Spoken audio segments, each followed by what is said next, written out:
And in this case, we had a dropout, and Dominic stepped up to the plate, even though he competed a little bit earlier. So let's see how this is going to go down. Max already looking like he wants to try and shoot in for a takedown, grabs the neck, is looking at a front headlock here, wants to spin to win, but instead will opt for kind of tumbling Dominic over and looking to pass the guard. Dominic working from what he wants to bring as a knee shield, perhaps with the hopes of getting that to a half guard, which it does look like he's able to get. Up top, though, Max Perez threatening the neck, perhaps just to advance and continue getting this guard pass here. A nice underhook. And again, you see when these young kids are just working their technique, there's so much advanced skill that they show at such a young age. You're seeing the way that he was kind of moving his leg. It's very indicative of strong passing and a very, very effective technique.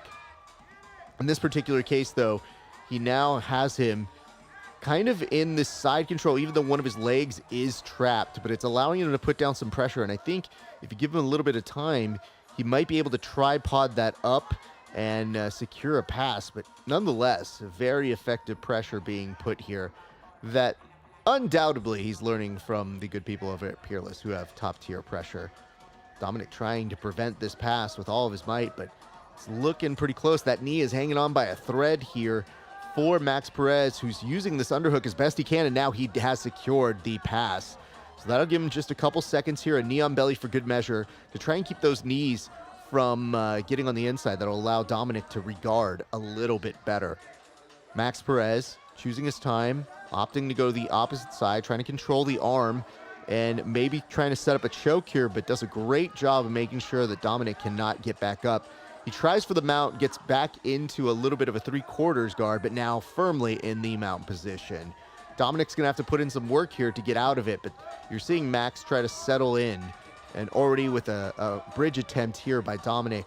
Ayala, you're seeing that Max Perez is probably going to start working on some of these arms and getting these underhooks, which will make it very difficult for him to move. Attacking that arm right then and there. Yep, you're seeing him. He's got the spider crawl on up. And you're going to see him again. I mean, Dominic, really good timing here. Manages to get Max Perez off and comes in for a takedown. It's a little rickety, but I mean, man, was it effective. The only reason you get concerned on that is that you don't want to lose that position when it looks like he's close to almost losing it. Here, he's trying to threaten the submission, but now it's a reversal of that position he worked so hard to get. It is so difficult because it's a mix of timing and trying to cook your opponent to make sure that you don't jump over a guard take or you don't jump over a back take so that you don't lose the position. It's very difficult to do, but I think the one thing that Dominic understands is that if he gives a little bit of a window, he wants to try and take advantage of it before Max gets into play. Max now working from that side control, again with the underhook, trying to level up that arm and that elbow.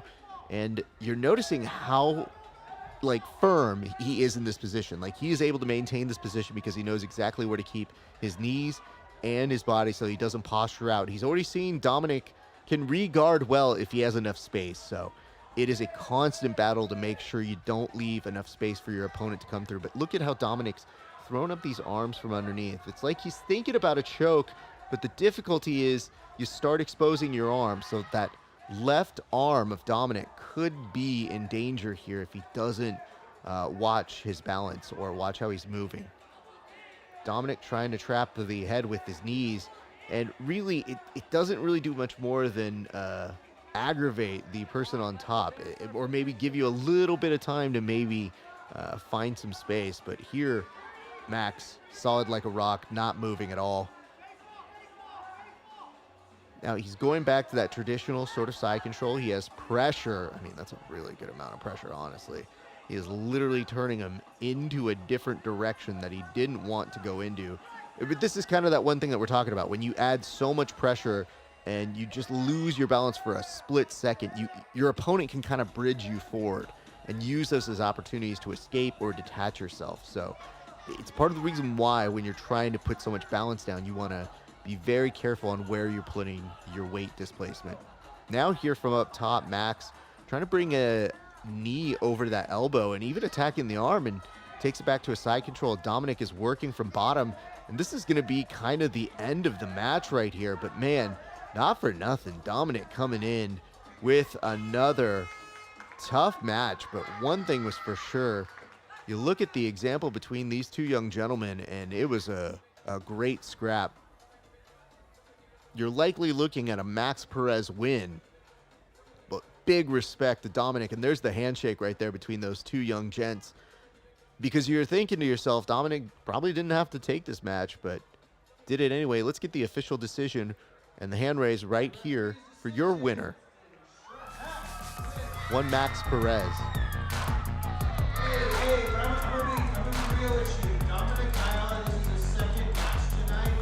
I don't know this. Grown-up competitors who can do that. So, seriously, Some good sportsmanship and very true words from our referee.